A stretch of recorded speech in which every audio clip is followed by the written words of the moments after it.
तिवारी जी, वरिष्ठ पत्रकार के तौर पर आप दोनों मेहमानों का बहुत बहुत स्वागत है। स्वाति के पास सीधे चलते हैं और स्वाति से पूछ लेते हैं जरा। स्वाति, इस वक्त क्या तैयारियां हैं बीजेपी की? बीजेपी ऑफिस में किस तरीके से जश्न का माहौल देखने को मिल रहा है स्वाति?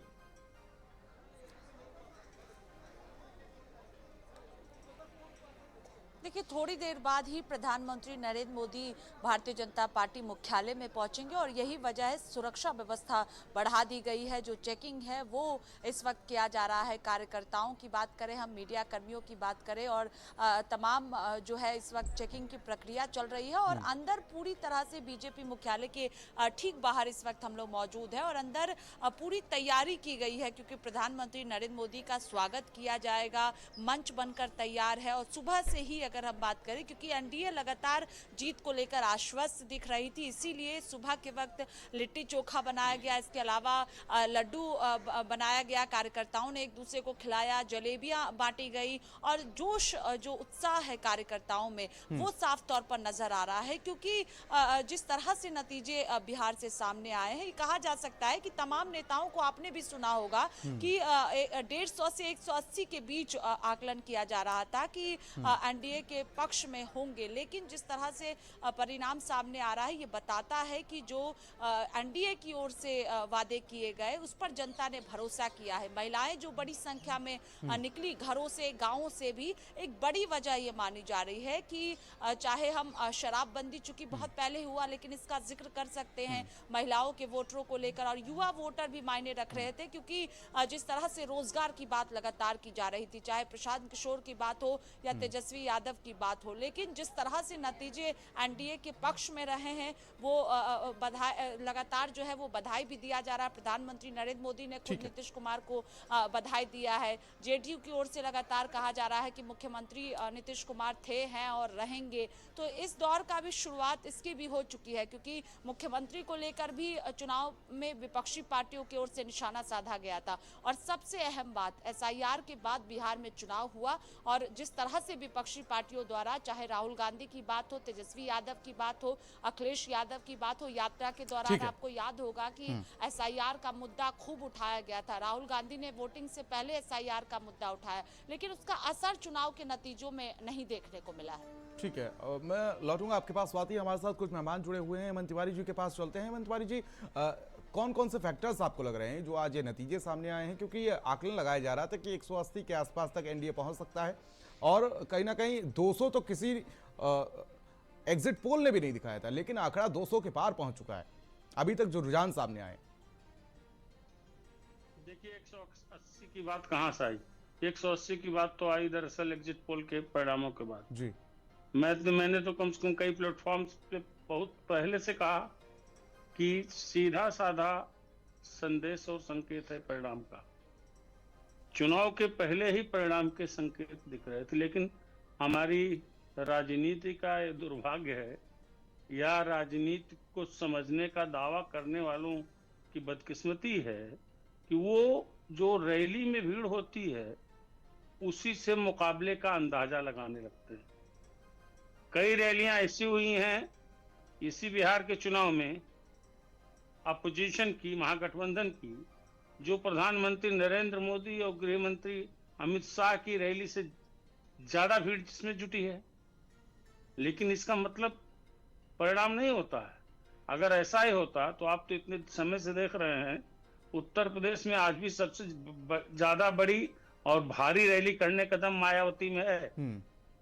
अभी थोड़े दिन पहले उन्होंने दिखाया। हाँ। इसके पहले पिछले 25-30 वर्षों के दौरान दिखाती रही हैं कि अकेले वही रमाबाई अंबेडकर रैली स्थल जो है उसको भर सकती है। लेकिन परिणाम क्या है?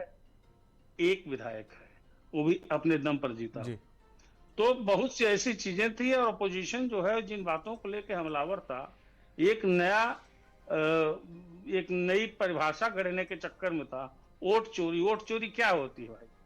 वोट चोरी, वोट चोर, इस तरह की बातें लगाना। जैसे देखा होगा आपने, जब उत्तर प्रदेश में विधानसभा चुनाव के परिणाम आते हैं तो उसके बाद ईवीएम पे आरोप लगने लगते हैं।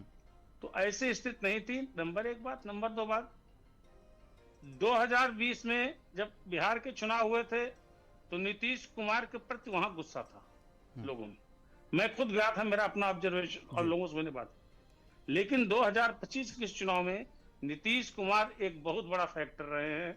नीतीश कुमार से सहानुभूति जी एक तो ये का आखिरी चुनाव है। दूसरी चीज एक बहुत बड़ी बात और कारणों को छोड़ करके, क्योंकि कास्टिफिकेशन ये कॉम्बिनेशन तो सब लोग बनाते हैं उत्तर प्रदेश, बिहार और हर हिंदी भाषी राज्यों में। हालांकि ये जातीय गोलबंदी का चुनावी सीरीज जो है वो बिहार से शुरू हुई थी, उसके वो सबके मजबूत थे अपने अपने हिसाब से, सब चुनाव लड़ रहे थे।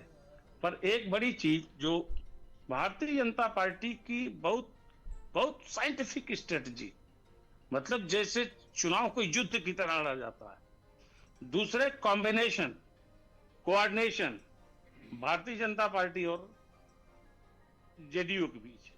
तीसरी चीज कि जितना जितना ज्यादा बोला गया नीतीश कुमार के बारे में, बुढ़े हो गए हैं, बीमार हो रहे हैं। एक साहनी जी हैं बोल रहे थे कि हम तो डिप्टी सीएम बनते ही सबसे पहले इनका सबसे अच्छा अस्पताल में इलाज कराएंगे। ये सारी चीजें जाहिर सी बात है उनके पक्ष में गई। और एक बड़ा कारण तो सबके सामने ओवर कॉन्फिडेंस भी कहीं ना कहीं महागठबंधन में नजर आया, वो भी एक बड़ा फैक्टर है कि लोगों ने उनको नकार दिया। मैं लौटूंगा आपके पास। डॉक्टर सौरभ मालवीय हमारे साथ जुड़े हुए हैं स्टूडियो में। सर, आप कौन कौन से फैक्टर्स देखते हैं आज जिस तरीके से नतीजे सामने आए हैं?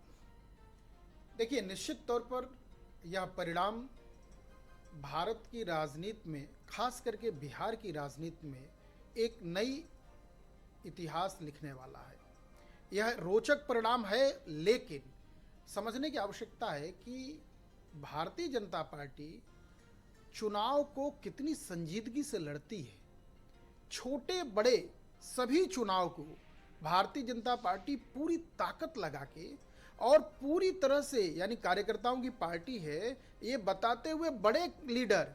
अब बताइए कि बिहार चुनाव में जिस तरह से पूरे देश भर के, योगी आदित्यनाथ जी की भी रैली वहाँ 10 के आसपास हुई है, 1 दर्जन भर रैली इनकी भी हुई है।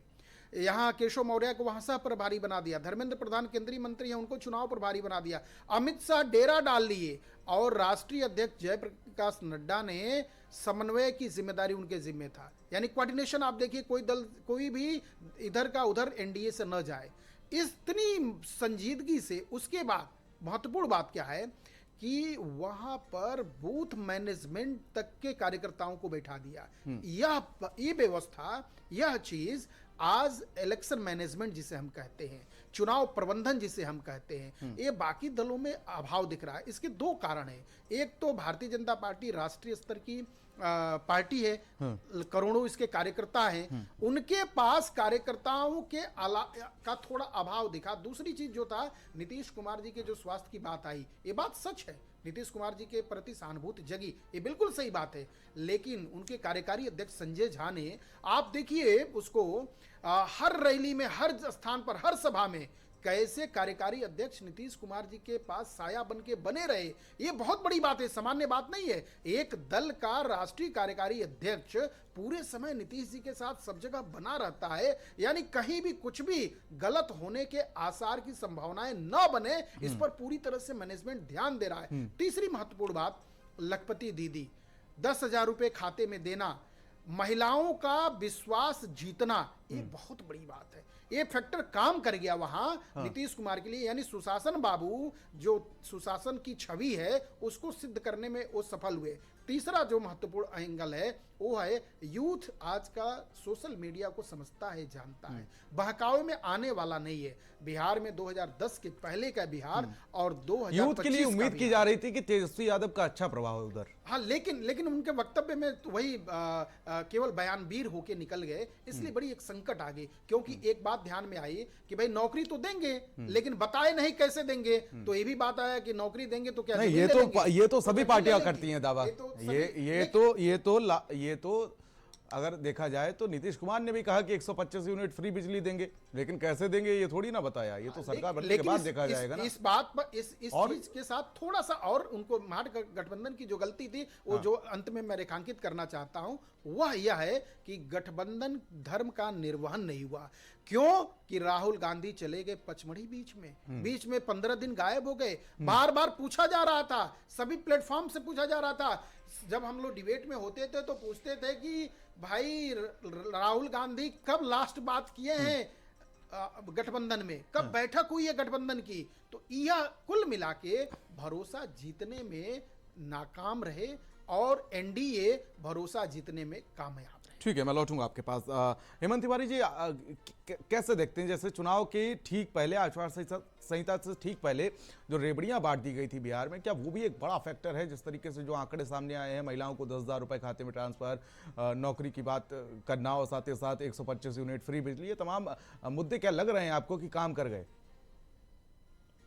बिल्कुल काम कर गए। अब पिछली आपके सवाल का जवाब जहां मेरा छूटा था वहीं से आपने सवाल किया, बहुत अच्छी बात है। देखिए, ऐसा है कि एक होता है आपकी स्थापित विश्वसनीयता, एक होता है आपका वादा और आपका ट्रैक रिकॉर्ड, उससे जोड़ करके देखा जाता है।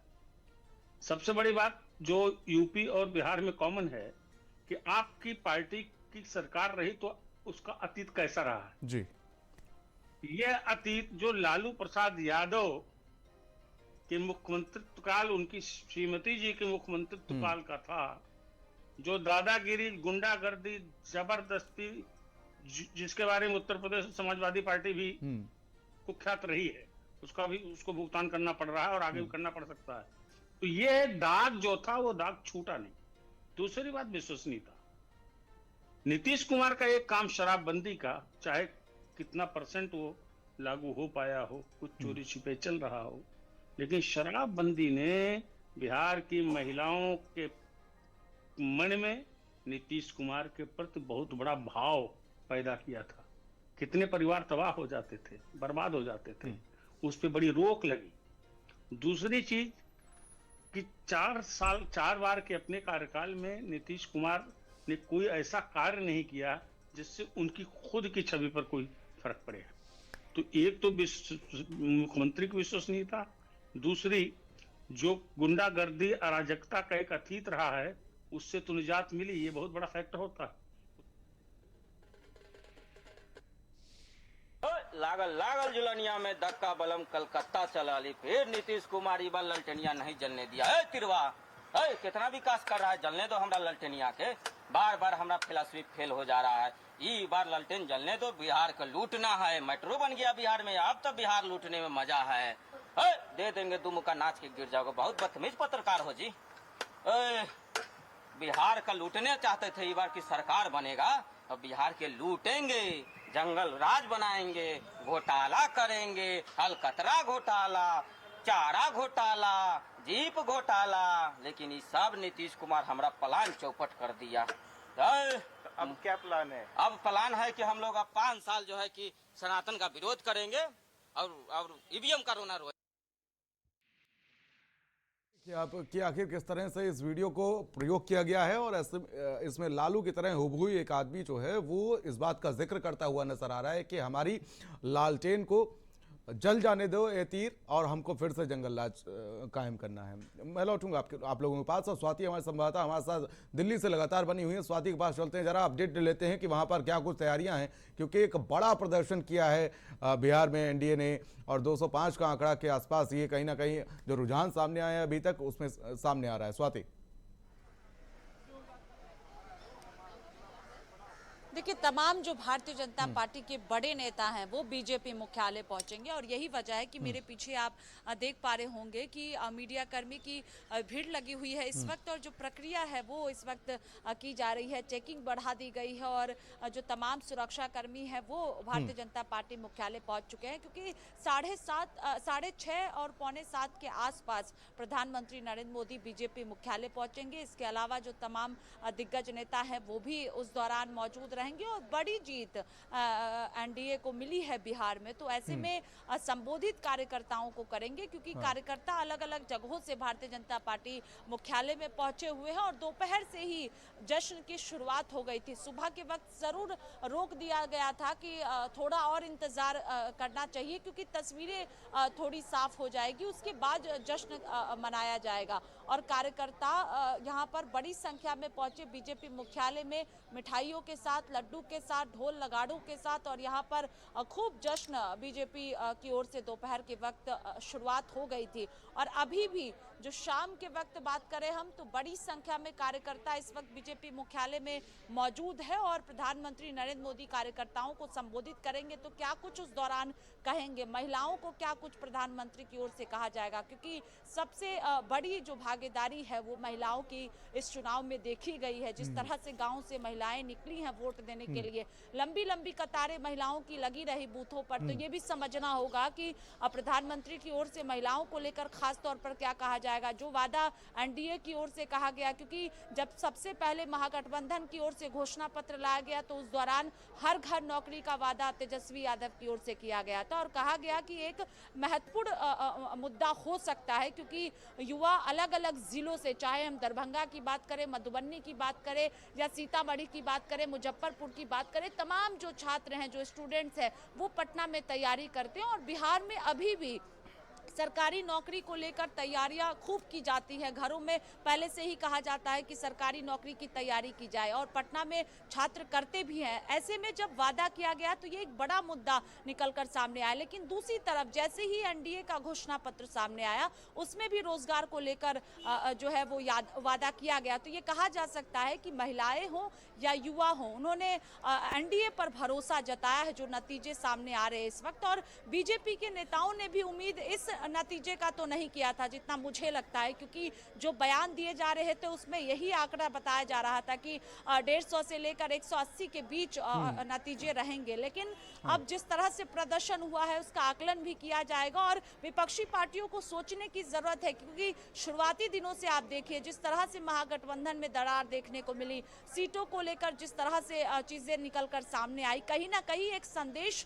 जनता के बीच में जाता है इससे, और यही वजह है कि नुकसान तेजस्वी यादव को हुआ है। क्योंकि 2020 पर भी नजर डालिए, जिस तरह से बेहतर प्रदर्शन तेजस्वी यादव ने किया था, आरजेडी ने किया था, और अब 2025 को आप देखिए कहां आरजेडी पहुंची है, कहां कांग्रेस पार्टी की क्या स्थिति बिहार में है, जन स्वराज पार्टी की क्या स्थिति बिहार में बनी है। क्योंकि प्रशांत किशोर भी जो है वो बड़े वादे कर रहे थे, रोजगार की बात कर रहे थे, लेकिन जनता ने भरोसा एनडीए पर किया है और थोड़ी देर बाद ही प्रधानमंत्री। मैं लौटूंगा आपके पास स्वाति। डॉक्टर सौरभ मालवीय, मेरा सवाल आपसे ये था कि कहीं ना कहीं जो महागठबंधन था उसमें क्या ऐसा लग रहा है आपको कि आरजेडी के लिए जो बाकी दल थे वो एक बड़ा बोझ बने, और सबसे बड़ा बोझ उसमें कांग्रेस बनी, क्योंकि 2024 के बाद से कहीं ना कहीं कांग्रेस में जो जान फूकी उसके बाद कांग्रेस ओवर कॉन्फिडेंस में आ गई। हमने देखा कि राहुल गांधी शुरुआत में तो जन अधिकार यात्रा निकालते हुए नजर आए, लेकिन उसके बाद कहीं ना कहीं गायब सा हो गए और फिर पहुंचे जब एंड मौके पर वोटिंग के समय पर। क्या लग रहा है कि सबसे बड़ा बोझ महागठबंधन में कांग्रेस ही रही, जिस तरीके से प्रदर्शन सामने आए? बिल्कुल सही आकलन है आपका, एकदम सही बात है कि जैसे ही बिहार में यात्रा पर राहुल गांधी आए और साथ में गठबंधन हुआ, तो 6 महीने पहले के बिहार की इस राजनीतिक हलचल को देखा जाए तो महागठबंधन एक मजबूत भूमिका में नजर आ रहा था। ये दिख रहा था कि बिहार में ये जोड़ी कुछ कमाल कर सकती है, लेकिन उसके बाद तुरंत सीन से गायब होना है।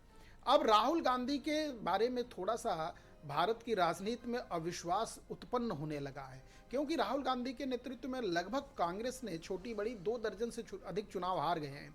अब लगातार चुनाव हारना और फिर बीच में गायब हो जाना, हट जाना, तो राजनीति का एक अलग चरित्र होता है, राजनीति में बने रहना होता है, राजनीति में लगा रहना पड़ता है। और राहुल गांधी इस सिस्टम को समझ नहीं पा रहे, तो गठबंधन के सामने, महागठबंधन के सामने राहुल गांधी का मतलब सीट पर सीट लड़ा देना और सीट को सीट छोड़ देना, ये जो उनका जो अपने प्रभारी को हटा दिया, फिर नए प्रभारी को लगा दिया, सीन से गायब हो गए, पंचमढ़ी चले गए, तो कहीं ना कहीं यह राहुल गांधी के चुनाव प्रबंधन की बड़ी चूक है। ठीक है, अपने नेताओं को भी उतारने में असफल रहे। ठीक है, फिलहाल बहुत बहुत शुक्रिया आप दोनों मेहमानों का हमारे साथ जुड़ने के लिए। स्वाति, आपका भी बहुत बहुत शुक्रिया। तमाम अपडेट्स और जानकारी दिल्ली से हम तक पहुंचाते रहिएगा। फिलहाल जिस तरीके से बात की जाए और समझने की कोशिश की जाए तो कहीं ना कहीं बड़ी बढ़त एनडीए ने बनाई है और आरजेडी अपने पिछले चुनाव से भी खराब प्रदर्शन में गई है। फिलहाल वक्त एक छोटे से ब्रेक का है, ब्रेक के बाद भी खबरों का सिलसिला लगातार जारी रहेगा।